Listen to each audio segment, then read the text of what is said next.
O ano rin, kaya para sa strategy natin, pag shopping part time na pinatapos ko lang yung list tayo naman. So ito na nga yung first shop natin, pang sa shopping natin part time. Ito yung K-Gold Beauty Essential Corporation, yung nurse yung nagbigay sa atin ng list ko po.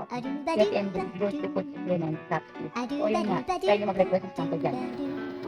So, para naman sa number 2, shopping natin is yung Ecopest Control. Para sa mga pest sa bahay niyo. Guys, ito yung mga nagbibigay ng mga insecticide, pesticide, yan guys, yung Ecopest Control yung bigay sa atin. Wait lang po ito. So, yung dalawa natin sa pag-save. Then, yung pangatlo, okay, para sa mga limulat niya, kabahayan. Ikatlong shop natin is yung Gayuma. Gayuma shop? Yes, Gayuma. Pwede na mag-request ng isang po sa tatlong brand na yan. Malay nyo naman, ma-approve din kayo. Yung isang nagbigay sa akin, kasi mas nagbigay na sa akin tatlong sa tatlo. So, wait, try nyo na.